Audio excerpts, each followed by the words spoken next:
الحمد للہ وحدہ الصلاۃ والسلام علی من لا نبی بعد اما بعد۔ بے فاسد کا حکم نمبر 3 ذکر کریں گے۔ وہ ہے بے فاسد کے ختم کرنے کا حکم کب تک باقی رہے گا۔ بے فاسد میں جب تک مبیع یعنی خریدی ہوئی چیز موجود ہو تو اس معاملے کو ختم کرنے کا حکم برقرار رہے گا، البتہ جب وہ چیز ہلاک ہو جائے، ختم ہو جائے یا آگے کسی اور کی ملکیت میں منتقل ہو جائے یا اور کوئی وجہ پائی جائے تو پھر معاملے کو فسخ کرنے کا جو شرعی حکم تھا اس کا موقع باقی نہیں رہے گا، بلکہ اس معاملے کو حتمی قرار دیا جائے گا۔ البتہ طے شدہ قیمت کے بجائے بازاری قیمت کی ادائیگی خریدار پر لازم ہوگی، لہٰذا اگر خریدار کی ادا کردہ قیمت اس چیز کی مارکیٹ ریٹ سے کم ہو تو یہ کمی پورا کرنا خریدار کی ذمہ داری ہوگی، اور اگر زیادہ ہو تو وہ اضافہ وہ زیادتی واپس کرنا بیچنے والے کے اوپر لازم ہوگا۔ اگر اس بازاری قیمت کی مقدار میں اختلاف آ جائے تو اس میں گواہ بیچنے والے کے معتبر ہوں گے، کیونکہ وہ زیادہ رقم کا مدعی ہوگا، اور اگر گواہ نہ ہو تو حلف یعنی قسم کے ساتھ خریدار کی بات معتبر ہوگی، کیونکہ وہ منکر ہے، اور اصول یہ ہے کہ اور کوئی ترجیحی دلیل نہ ہو تو منکر کی بات قسم کے ساتھ مانی جائے گی۔ باقی اس صورت میں اس دن کی بازاری قیمت لگائی جائے گی جس دن خریدار نے اس خریدی ہوئی چیز پر قبضہ کیا ہو، لہٰذا اگر اس کے بعد قیمت میں تبدیلی آئی ہو تو بعد کی قیمت کا اعتبار نہیں ہوگا۔ اب آگے ہم وہ 7 امور ذکر کریں گے جن سے فسخ کا اختیار ختم ہو جاتا ہے۔ پہلا یہ ہے کہ خریدی ہوئی چیز خریدار کے پاس وہاں ہلاک ہو جائے، اور اب یہ ہلاکت خواہ کسی آسمانی آفت سے ہو یا کسی انسان کے ہاتھ اور عمل سے اس کی ہلاکت اور ضیاع واقع ہوا ہو۔ امر دوم یہ کہ خریدار یہ چیز آگے کسی اور کو بیچ دے، لیکن یہ ضروری ہے کہ آگے جو بیچنے کا معاملہ ہوا ہو یہ شریعت کے لحاظ سے درست معاملہ ہو، کیونکہ اگر کوئی فاسد معاملہ ہوا ہو تو اس سے پہلے والے معاملے کے ختم کرنے کا حکم ختم نہیں ہوگا۔ اگر خریدار نے یہ چیز دوبارہ اس بیچنے والی ہی کو فروخت کر دی تو اس کو نیا معاملہ تصور کیا جائے گا، بلکہ یہ کہا جائے گا کہ سابقہ معاملے کو ختم کر کے خریدار نے یہ چیز کسی اور نام سے بیچنے والے کو واپس کر دی۔ تیسری بات کہ خریدار یہ چیز آگے کسی کو بطور ہبہ دے اور زبانی ہبہ کرنے کے بعد عملاً اسے یہ چیز حوالے کر کے قبضہ بھی دے تو اس سے بھی سابقہ معاملے کو ختم کرنے کا حکم ختم ہو جائے گا۔ البتہ اگر خریدار نے یہ چیز بیچنے والے کو ہبہ کر دی تو اس کو ہبہ شمار نہیں کیا جائے گا، بلکہ اس کو سابقہ معاملے کا فسخ کرنا سمجھا جائے گا،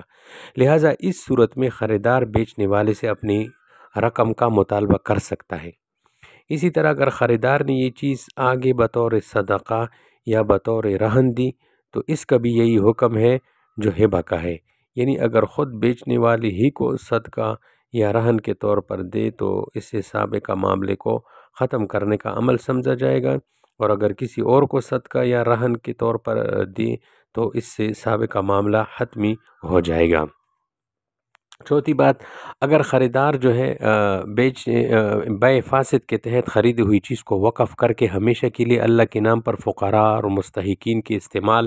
اور انتفاع کے لیے مختص کر دیں تو اس طرح وقف کرنے سے بھی سابقہ معاملہ حتمی ہو جاتا ہے، اور وقف کرنے کے بعد اس معاملے کو ختم نہیں کیا جائے گا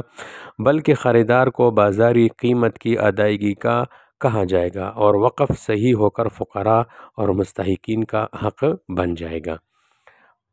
5ویں صورت، اگر خریدار نے بطور وصیت کسی کے لیے یہ چیز متعین کر دی تو بھی اس معاملے کو ختم ختم نہیں کیا جائے گا، بلکہ وہ چیز بطور وصیت موسیٰ لہو، یعنی جس شخص کی حق میں وصیت کی گئی تھی، اس کو موسیٰ لہو کہتے ہیں، تو اس موسیٰ لہو کو دی جائے گی، اور اس وصیت کرنے والے کے ترک سے اس چیز کی بازاری قیمت بیچنے والے کو ادا کی جائے گی۔ البتہ اگر وصیت کے علاوہ یہ چیز کسی وارث کو میراث میں منتقل ہو جائے تو اس سے فسخ کا حق ختم نہیں ہوگا، بلکہ ورثاء کی ذمہ داری ہوگی کہ اس معاملے کو ختم کر کے اپنے مورث کی ادا کردہ قیمت واپس لے۔ اور چھٹی بات، اگر خریدار نے یہ چیز بطور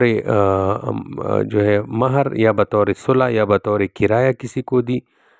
تو بھی سابقہ معاملہ حتمی ہو جائے گا اور فسخ کرنے کا حکم ختم ہو جائے گا۔ اور ساتویں بات، اگر خرید شدہ چیز زمین تھی، یعنی جو غیر منقول، اور خریدار نے اس میں درخت لگائے یا تعمیرات بنائی، کپڑا تھا تو اسے رنگ دیا، روئی تھی تو اسے داغا یا کپڑا بنایا وغیرہ وغیرہ، تو اس طرح اضافہ پیدا کرنے سے بھی سابقہ معاملہ حتمی ہو جائے گا اور اب اسے ختم نہیں کیا جائے گا۔ البتہ یہ اضافہ اگر خود مبی یعنی خریدی ہوئی چیز کی ذات سے پیدا شدہ ہو، مثلا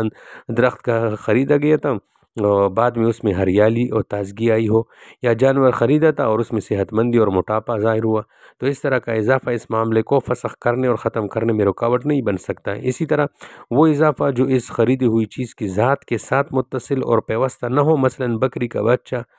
کا بچہ ہے، زمین کے پیداوار وغیرہ، تو اس طرح کے اضافی بھی